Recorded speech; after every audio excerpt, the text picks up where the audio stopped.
வாழ்க வையகம், வாழ்க வையகம், வாழ்க வளமுடன். குரு வாழ்க, குருவே துணை.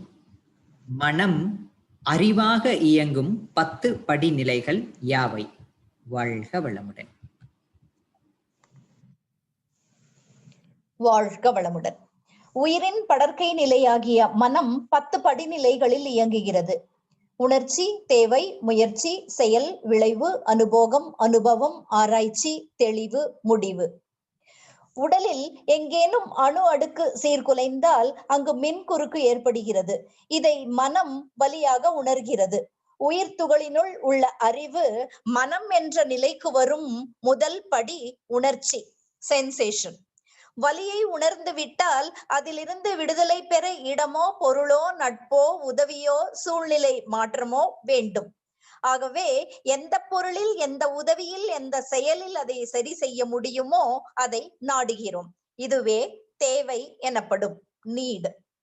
தேவை என்பதற்கு ஓரளவு அழுத்தம் வந்தவுடன் முயற்சி உண்டாகிறது, ஜீல், எஃபர்ட். முயற்சி வந்த பிறகு செயல் வடிவம் கொள்கிறது. கை கால் உறுப்புகளை கொண்டு அதை அடைய செய்கிறது.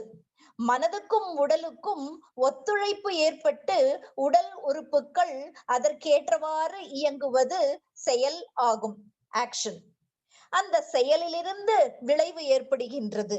இன்பம், துன்பம், மகிழ்ச்சி, கவலை போன்றன ஏதோ ஒரு விளைவு, ரிசல்ட். அந்த விளைவை அனுபவிக்கும் போது இன்பமோ துன்பமோ அது அனுபோகம். முதலில் உயிருக்கு ஏற்படக்கூடிய ஏற்றத்தாழ்வான உயிராற்றல் செலவால் ஏற்படும் மாற்றம்தான் அனுபோகம், என்ஜாய்மெண்ட். பதிவான அனுபோகம் மீண்டும் நினைக்கும் போது இன்னது செய்தேன், இன்னது ஆயிற்று என்று ஒரு பதிவு இருக்கிறதே, அதுதான் அனுபவம், எக்ஸ்பீரியன்ஸ். இப்படி செய்தேன், இன்னது ஆயிற்று, என்ன செய்ய வேண்டும் என்பதை நினைக்கும் போது சிந்தனை அல்லது ஆராய்ச்சி, ரிசர்ச். அந்த சிந்தனையிலிருந்து இன்னது செய்யலாம் என்று முன்னே கண்ட அனுபவம், தற்கால சூழ்நிலை, எதிர்கால விளைவுகள் இவற்றை கணித்து செய்யும் போது ஒரு தெளிவு, ரியலைசேஷன். அந்த தெளிவிலே இருந்து இப்படி செய்ய வேண்டும், இந்த பொருளோடு இப்படி தொடர்பு கொள்ள வேண்டும் என்ற ஒரு முடிவு வருகிறது, கன்க்ளூஷன். இவ்வாறு மனம் 10 படிநிலைகளில் இயங்குகிறது. வாழ்க வளமுடன்.